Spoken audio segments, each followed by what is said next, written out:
Voilà, bonjour, bonsoir, bande Konabiso, surtout, vous avez belé à Kolandabiso de partout, très chers abonnés. Bienvenue sur votre émission et puis sur votre chaîne. Mbotenanga tout d'abord, na maman Pauline Lumumba, oiseau Landabiso depuis quelque part, et puis na balandinyon surtout, il y a RDC Monde. Trahison au sein de FRDC, trahison à Katia Mboka. Et puis on a pu arrêter plusieurs M23 qui tentaient d'attaquer la population congolaise. Nous allons en parler durant cette émission. Tout d'abord, je salue aussi Moutoua Zalikili, Nassima ya Kamera, Nakombo ya Djibo, ya Zolanda Biso, Oazo traité Biso ba image qui toko boye. Et puis bande konyo surtout bazalaka Biso, vous soutenez Biso na ba conseil et tout et tout. Bande kolanga très cher congolais.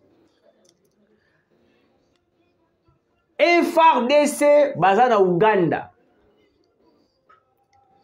J'ai déjà parlé de la situation, il y a coopération militaire entre RDC et Ouganda.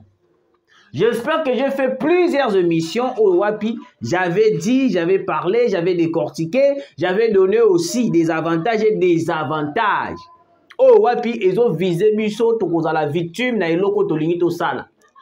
Mais moi, je n'arrive pas à comprendre comment est-ce que le président de la République est en train de laisser c'est-à-dire, oh, ouais, plutôt qu'il ne commet tika. Ils ont le rôle au moni lion. Yomoko komi ko kende pembe na yo komi komi tika. Depuis qu'on a commencé à tuer, à neutraliser plusieurs M23 à l'est de la République, on retrouve aussi les IPDF, les Ougandais, la Katia C, il y a Katia M23. Mais moi, je n'arrive pas à comprendre. L'autre fois, on avait rompu cet accord, cette coopération militaire avec FRDC et Ouganda. Aujourd'hui, hier, le 30 septembre, parce que l'autre est le 1er octobre. FRDC bazana Ouganda. Boyoka, Magambonini, Ezoleka, Tunana Ouganda. RDC Ouganda. Le FRDC et IPDF se réunissent en Ouganda depuis le lundi 30 septembre 2024.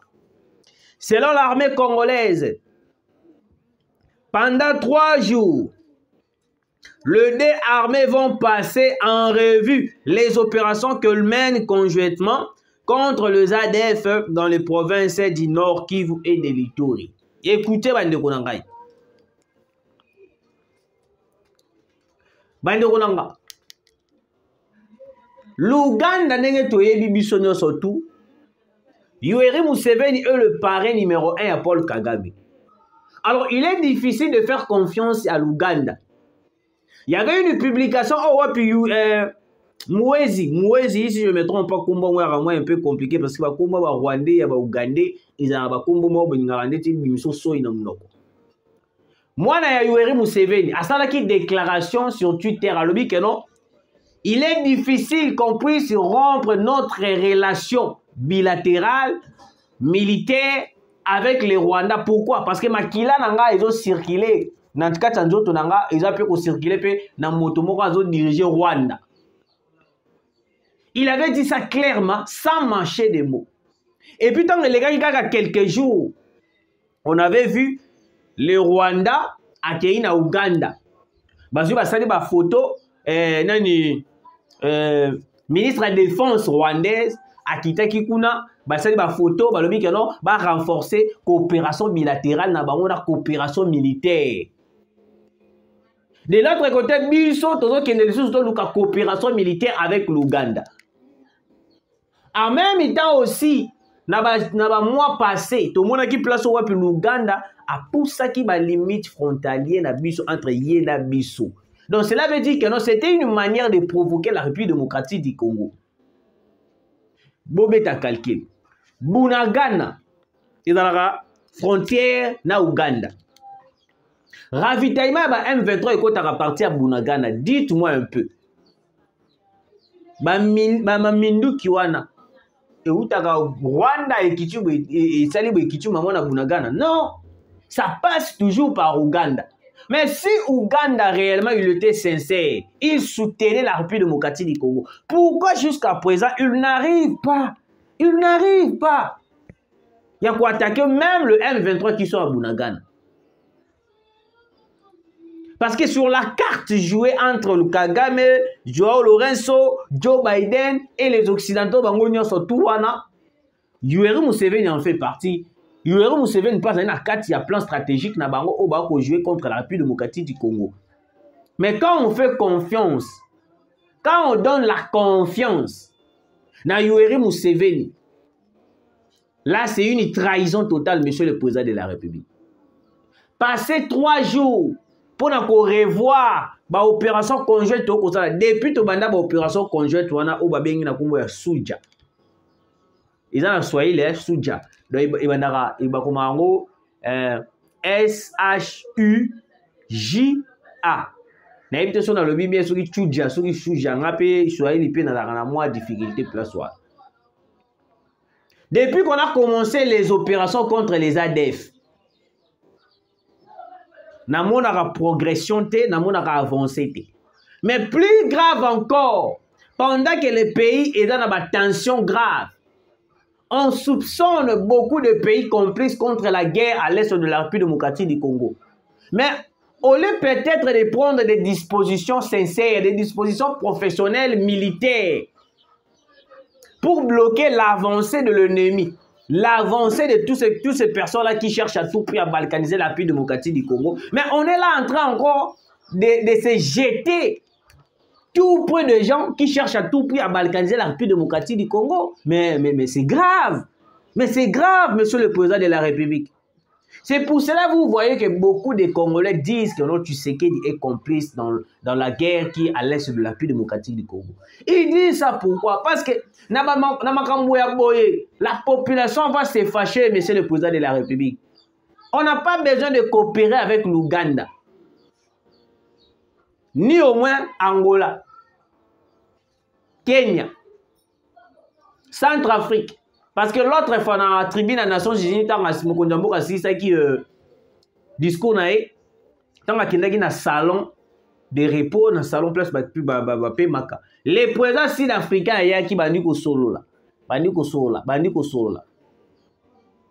Mais Congolais, mais loko ce que zo bomba biso beaucoup plus ba Congolais que to bossa na ka facilement. Nga nazong sa sko mémoire ya ba Congolais. Dernièrement, Awawa, entre mois passé,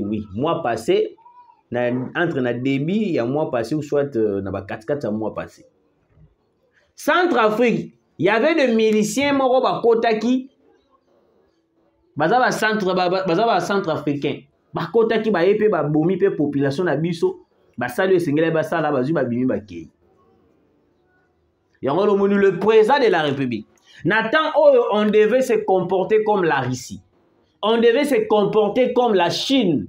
Parce que la Chine se comporte comme un pays indépendant.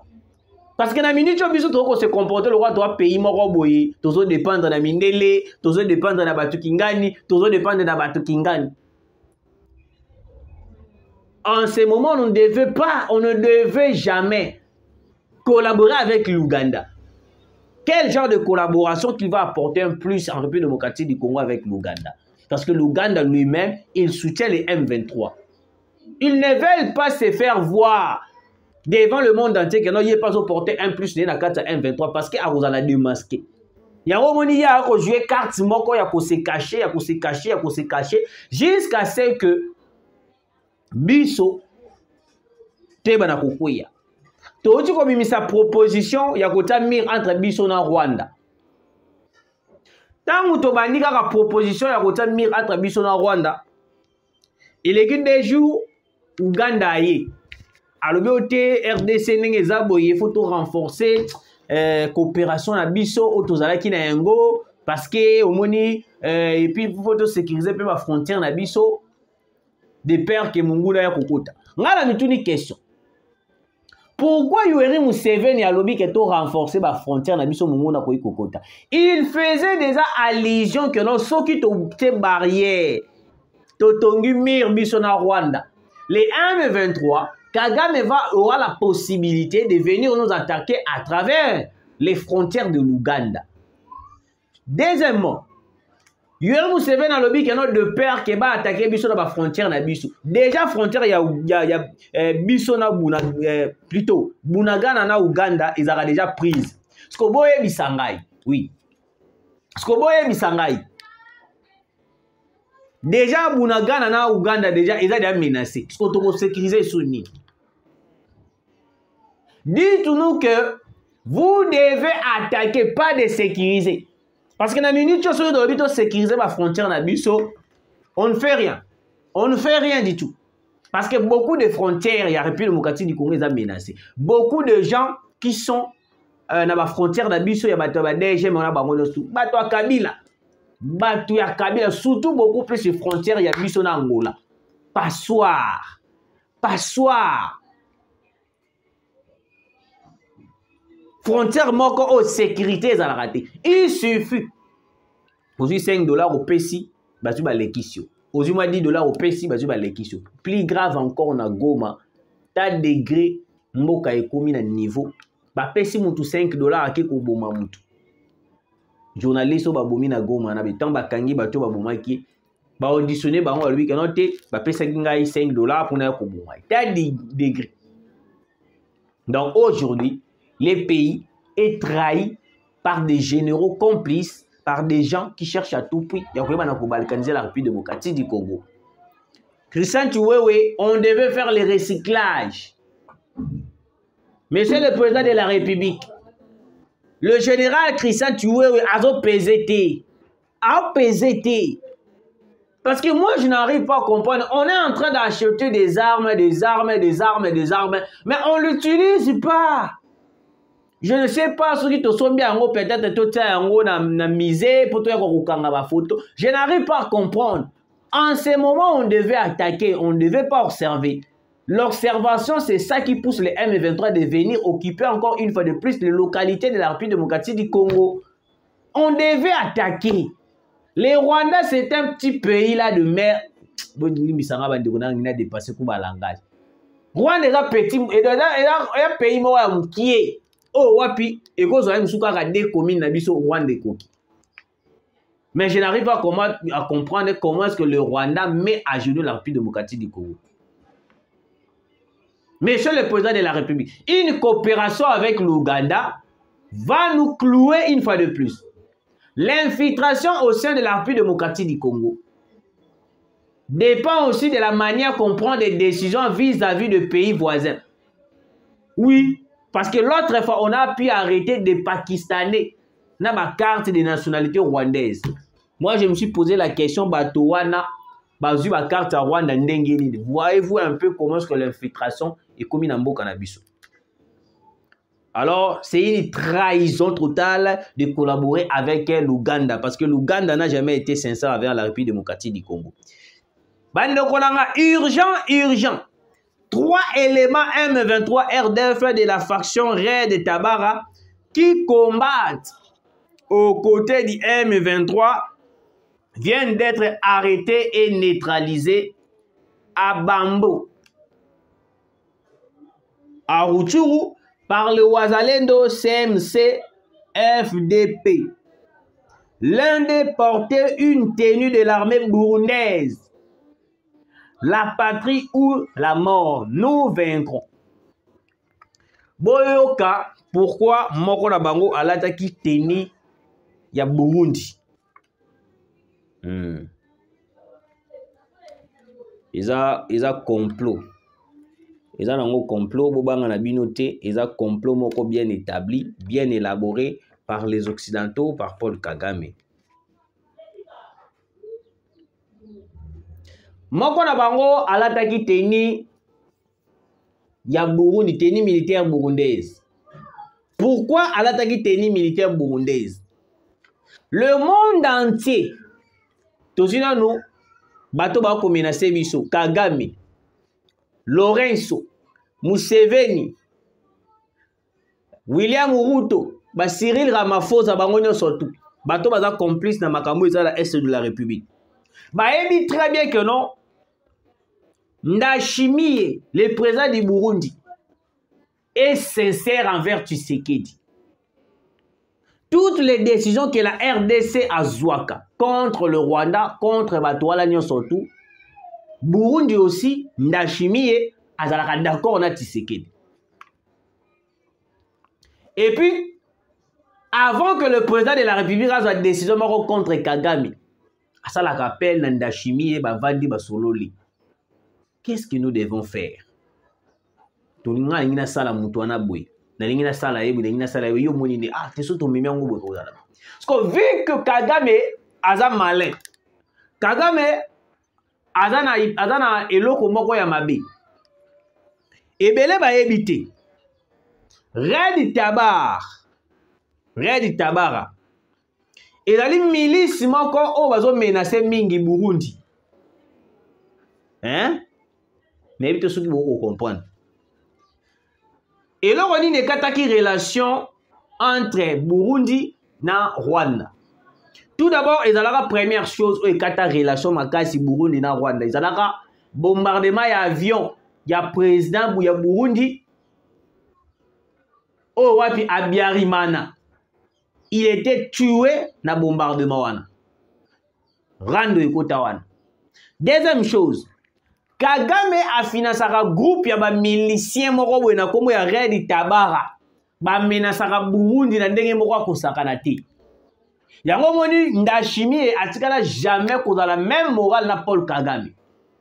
Parce que le milicien là ba Red Tabara wana, ils ont pris le tenue militaire burundaise balati yango en collaboration avec les M23 pour na ba bimisa image comme si que non le Burundi et contre la RDC. Pour ceux qui ont éloigné Burundi, contre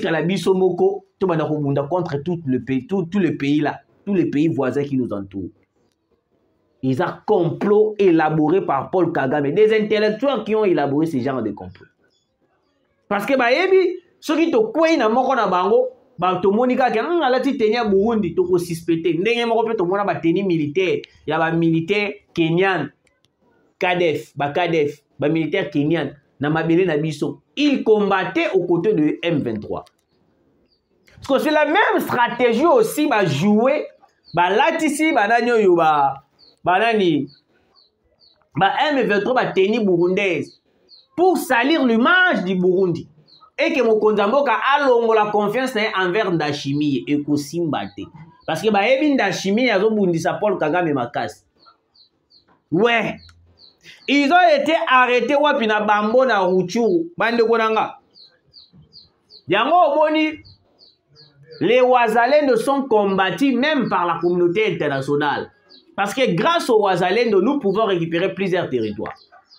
Oui, grâce aux Wazalendo. Parce que le Wazalendo ndenge konanga utaki kuluba awawo. Les Wazalendo baza armés, contrairement à la déclaration il y a Vital Kamerhe. Parce que Vital Kamerhe n'a jamais été sincère envers le Congolais. C'est un caméléon. C'est un caméléon tout fait. Il dit que non, les Wazalendo et les FRD. Voyez-vous un peu le raisonnement il y a Vital Kamerhe. Ce qu'on zongi sima. Bintu Keita loba kindini. Il faut que nous la Wazalendo wana bango ko simba te boy. Conseil des Nations Unies ba telemela ba Wazalendo. Les États-Unis n'en parlent même pas. Et aujourd'hui, c'est le tour de Vital Kamerhe de s'imposer, de s'opposer contre le Wazalendo. Alors que c'est le même Wazalendo qui nous pousse de récupérer plusieurs localités occupées par les M23. Mais c'est aussi le même Wazalendo qui sont combattus même par les politiciens congolais, corrompus par la communauté internationale. Yango moni mokonzamboka, on ne devait pas placer Vital Kamerhe na place wala zali à présent à l'Assemblée nationale. C'est une erreur très grave. Beaucoup de décisions de la République vous allez bloquer à travers Vital Kamerhe. Oui, à travers Vital Kamerhe. Parce que Vital Kamerhe ne fera rien de bon pour l'appui démocratique du Congo. Il a déjà recommencé ses bêtises. Il y a des détournements, il y a Makambebele. Je reviendrai pour parler de Vital Kamerhe. Je reviendrai. Restons focus sur les sujets. Alors, Bande Kolanga. Les Wazalendo baza combattu parce que bangonde mutu oyoyo bakubazo sala biso to bana ko récupérer plusieurs entités occupées par les M23. Yango moni bakomi ko bundisa ba Wazalendo. Parce que le Wazalendo, ça qui a miska du moko ya makasi contre le M23. Bah oh misato balingaki bakima, ils ont été arrêtés. Bah zoami. Bah auditionné bango. Yango moni dossier ya nanga. Yango moni dossier ya nanga, eza dossier moko très compliqué. Ils ont dit que non, baza en collaboration directe avec Corneille Nanga et Bertin Bissimois. Bango ne bako pesa bango ba instruction que bako sala boye, bako sala boye, bako sala boye. Et puis chose grave ezali que non, balobi tozui ba formation militaire na biso na ba pays ebele. Place au wapi, tozi na Angola, tozi na Kenya, tozi na Uganda. Et puis balobi que non, on était en train de préparer une attaque grave contre la RDC. Beaucoup plus, nous voulons à tout prix récupérer Goma et à la sous-occupation de Biso Rwandais. Moi, je leur ai dit que non, Monsieur le Président de la République, Mokonzamboka, on est obligé, Nathan Oyo, d'attaquer, de combattre les M23. Parce que Kagame, na ligne toko kende na $300 000 au yazo ou gagner par mois. A kotika la kotika Congo te. Monsieur le Président de la République, $300 000 est un bon ébélé. $300 000. 2 mois déjà, il s'allie 600 000. 3 mois déjà, il s'allie 900 000. Monsieur le Président, 4 mois déjà, et il varie à 1 200 000 francs congolais. Et 1 200 000 $. Alors, pensez-vous que notre Kagame va quitter le sol congolais à 300 000 $ par mois? Et puis, dans l'année, vous pouvez savoir combien wana. Monsieur le Président de la République, la seule solution que nous devons faire, c'est d'attaquer directement Kigali, d'attaquer directement Rwanda. On n'a pas besoin de collaborer avec Ouganda, ni au moins avec Angola, avec Unité. Monsieur le Président de la République, la RDC n'a pas besoin d'être soumise devant Paul Kagame. Tous en moi si à Paul Kagame, la RDC est la province à Kigali, est la province à États-Unis, mais la RDC est un pays souverain indépendant. On est obligé d'attaquer s'il y a un problème. Bande konanga na komo kende presque na suka na ebité so na komi déjà kuna na combien de minutes? 21, 22. Bon, bande konanga, avant que je puisse terminer, natangela bino eloko ndeko moko abengi ngai alobi ozanyanga la kata. Yo évite que non moi to réviser constitution ezalité. Si tango ko loba to réviser constitution, tanga article 219. Je vais lire l'article 219 de la Constitution, de l'actuelle Constitution. L'article 219 est l'obiboui. L'article 219 de la révision constitutionnelle. Aucune révision ne peut intervenir pendant l'état de guerre, l'état d'urgence ou l'état de siège, ni pendant l'intérim à la présidence de la République, ni lorsque l'Assemblée nationale et le Sénat se trouvent empêchés de se réunir librement. Révision de la Constitution de Batindinga, article 219. Dans une premier paragraphe, aucune révision ne peut intervenir pendant l'état de guerre. Tout d'abord, mot cannabis est dans l'état de guerre. Peut-être que vous avez une constitution, vous comprenez bien. Mot cannabis est dans l'état de guerre. Le président de la République a été sage avant que tout le monde ait une idée à ma révision de la constitution. Mot cannabis est dans l'état de guerre. L'état d'urgence ou l'état de siège ni pendant l'intérim. Tout ça peut être l'état d'urgence. Ceux qui sont dans un état d'urgence, on n'allait jamais proposer la révision de la Constitution. Ceux qui peut-être dans un état de guerre, on n'allait jamais déclarer ou soit annoncer la révision de la Constitution. Pour déclarer état de guerre, ils ont une procédure. Ceux qui vont déclarer état de guerre, et comme on a tant wana, on a ming zo Bogota la ming na Ukraine. Ceux qui ont déclaré état de guerre, mokonza mboka la ta susu ilamba normal, ta koma kola ta ming tenue militaire. Boye ba keno, so moni ba alati bo on sait que mboka eza na état de guerre. Ndenge boko mona le président Ukraine, alata ming ka bilamba ya ba tenue militaire. Donc mboka eza na état de guerre. Parce que biso toza na état de guerre te. Les problèmes c'est que non, on est menacé par le Rwanda. Non, tout ça dans état de guerre. Bozo tanga constitution bien te. Na biso bato toye, moi si katokomi ko comprendre constitution malamu ko le kabino. Ou l'état de siège nu pendant l'intérim à la présidence de la République. Intérim à la présidence c'est até, nous avons ça l'intérim à la présidence de la République à até. Mboka eza malamu. Ni lorsque l'Assemblée nationale et le Sénat se trouvent empêchés. L'Assemblée nationale et le Sénat sont empêchés.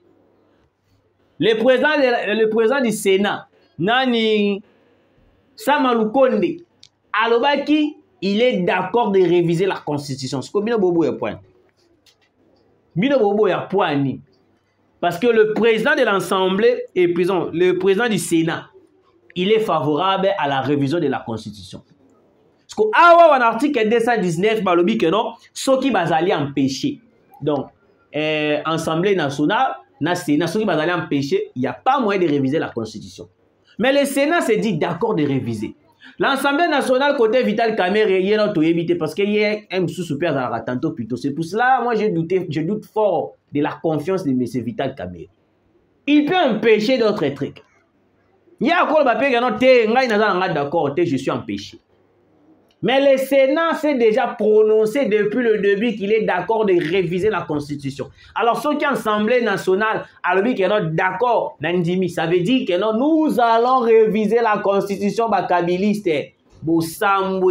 Merci de nous avoir suivis, très chers abonnés. Vous continuez pour partager, vous liker. Et vous savez, la vidéo vraiment trop bien. Tout le monde,